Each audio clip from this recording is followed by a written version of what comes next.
શાળાઓને બોમ્બની ધમકીઓની વણથંભી વણઝાર. ટેન્શનમાં તંત્ર. અમદાવાદ વડોદરાની અનેક શાળાઓમાં હડકંપ. મળ્યો બોમ્બથી ઉડાવી દેવાની ધમકી આપતો મેલ. કોણ છે જે ફેલાવી રહ્યું છે દહેશતનો માહોલ?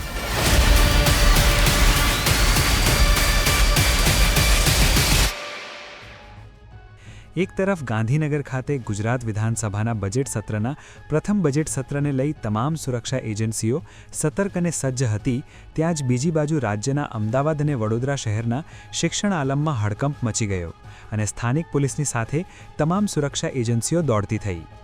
બંને શહેરની અનેક શાળાઓને આજે બોમ્બથી ઉડાવવાની ધમકી આપતો મેલ મળ્યો હતો. અમદાવાદની 15 અને વડોદરાની 18 જેટલી શાળાઓને આ પ્રકારના મેલ મળ્યા. અમદાવાદની જે 15 શાળાઓને આ મેલ મળ્યો તેમના નામ પર નજર કરીએ તો DAV international school Makarba, Asia school Vastrapur, A1 school satellite, Ankur international school Krishnanagar, Sant Kabir Navrangpura, Silverbell school Bapunagar, Tulip international school Bopal, SGVP Gurukul school, AG high school Navrangpura, JG international school Diwan Vallubhai, CN Vidyalaya, Vijaynagar school, Khalsa little school Bapunagar, Jivba school Ghodasar. તે જ રીતે વડોદરા શહેરની જે શાળાઓને આવા ધમકીભર્યા મેલ મળ્યા તે શાળાઓની યાદી પર નજર કરીએ તો DR અમીન વાસણા રોડ, ઉર્મી સમાસાવલી, નાલંદા વાઘોરિયા road, Baroda high school Bagikhana, Navyug Sama, Jeevan Sadhana Nagarwada, AWS Dabhoi, Shannon Khodiyarnagar, Gujarat public school Waghodia, bright school Bhaili, Billabong school Vadsar, Atmiya Vidyalaya Manjalpur, Don Bosco Manjalpur, Auxilium school Manjalpur, Zenith school Pratapnagar, American school of Baroda Ajwa road, Baroda public school Waghodia, green valley school Ampad. Email જોતાં જ જાગૃત શાળા સંચાલકોએ તાત્કાલિક પોલીસને જાણ કરી સાથે જ આ બાબતથી વાલીઓને પણ વાકેફ કર્યા, જેને કારણે ચિંતિત વાલીઓ તાત્કાલિક પોતાના સંતાનોની સલામતીની ચિંતા સાથે શાળાઓ પર દોડી ગયા. એક તરફ સુરક્ષા એજન્સીઓ ચેકિંગ માટે પહોંચી રહી હતી તો બીજી તરફ ઉચાટ વચ્ચે વાલીઓ પોતાના બાળકોને લેવા દોડી ગયા હતા. ધમકીભર્યા મેલની માહિતી મળતાં જ પોલીસ તંત્ર દોડતું થઈ ગયું હતું. જે શાળાઓને આવા મેલ મળ્યા તે દરેક શાળામાં પોલીસની અલગ અલગ ટીમો રવાના કરાઈ હતી. બોમ્બ ડિસ્પોઝલ સ્ક્વોડ દ્વારા સઘન તપાસ હાથ ધરાઈ હતી. જો કે તપાસ દરમિયાન કંઈ જ શંકાસ્પદ મળી આવ્યું ન હતું. વડોદરા શહેર પોલીસ કમિશનર નરસિમા કોમરે આ મામલે બોલતા કહ્યું કે ધમકીભર્યા મેલ ક્યાંથી આવી રહ્યા છે તેને લઈને હવે computer emergency response team India સહિતની મદદ લેવાશે.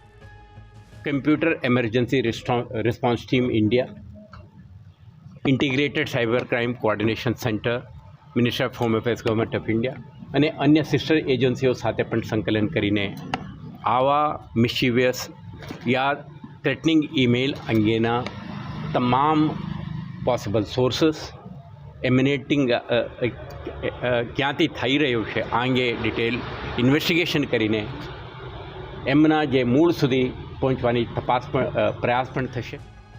આ મામલે બોલતા વડોદરા શહેરના ડીસીપી એન્ડ્રુઝ મેકવાને કહ્યું કે અમે થ્રેટ મેલને લઈને વિગતવાર તપાસ કરી રહ્યા છીએ. કેસ દ્વારા કેસમાં પહોંચી ગઈ છે અને સ્કૂલનું તમામ એરિયાનું સ્કૂલ બસનું ચેકિંગ કરવામાં આવેલ છે. ડોગ ટીમ દ્વારા ચેકિંગ કરવામાં આવેલ છે અને આગળ જે કંઈ પણ એની કાયદેસર કાર્યવાહી કરવાની થશે થ્રેટ ઈમેલ બાબતે એ બાબતે કાર્યવાહી કરવામાં. અમદાવાદ વડોદરાની શાળાઓને મળેલ ધમકીભર્યા મેલ મામલે નાયબ મુખ્યમંત્રી હર્ષ સંઘવીએ કહ્યું કે તેમણે ડીજીપીને જરૂરી સૂચના આપેલી છે અને અમદાવાદ તેમજ વડોદરા બંને શહેરના પોલીસ કમિશનર સાથે પણ આ મામલે વાત કરી છે. મેં ડીજીપીને સૂચના આપી છે કે તાત્કાલિક આ બેઉ શહેરોમાં એક ટીમ જે કામ કરી રહી છે, ઓલરેડી આપણે જે ભૂતકાળની અંદર બી આવેલા એમાં મોટા ભાગના કયા દેશમાંથી કઈ જગ્યા પરથી આવ્યા છે અને એની સંપૂર્ણ જે ડિટેલ્ડ ઇન્ક્વાયરી છે ચાલુ છે અને આ બેઉ શહેરમાં બી હમણાં જ પોલીસ કમિશનરો પોતે આ બાબતની ચિંતા કરી રહ્યા છે.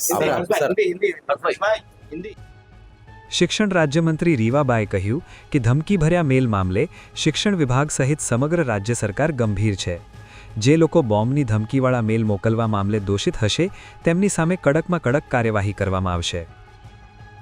સ્કૂલમાં આ પ્રકારની અને સ્કૂલ કરતાં કોઈ પણ જગ્યાએ આ પ્રકારની જ્યારે થ્રેટનિંગ વોર્નિંગ મળતી હોય છે અથવા તો કોઈ મેલ દ્વારા એને પ્રોવોક કરવામાં આવે છે ત્યારે સતત અત્યારે અમારા શિક્ષણ વિભાગ અને ગુજરાત સરકાર દ્વારા એની જાંચ પડતાલ થઈ રહી છે અને કડકમાં કડક એક્શન જે કોઈ આ દુષ્પ્રવૃત્તિઓ સાથે સંકળાયેલું હશે એના માટે સરકાર કોઈ પણ બાંધછોડ કરવા રેડી નથી અને કડકમાં કડક એક્શન લઈ અને એક સલામતી સૂચકતા રૂપે જળવાય એનો સતત પ્રયત્ન કરી રહી છે.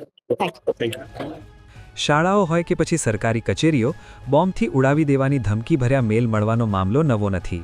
અત્યાર સુધીના બધા મેલ ખોટા સાબિત થયા હોય, પરંતુ રાજ્ય સરકાર આવા કોઈપણ મેલને હળવાશમાં લેતી નથી. આવા મેલ મોકલવામાં કોનો હાથ છે તે સવાલનો જવાબ હજુ પોલીસ તંત્ર સહિત સૌ કોઈ માટે વણ ઉલકેલો કોયડો બની રહ્યો છે.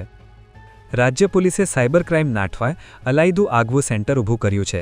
ત્યારે આ પ્રકારના તણાવ ઊભા કરતા ઈમેલ આતંકવાદીને વહેલી તકે શોધી કાઢે તે સમયની માંગ છે. Bureau report, offbeat stories.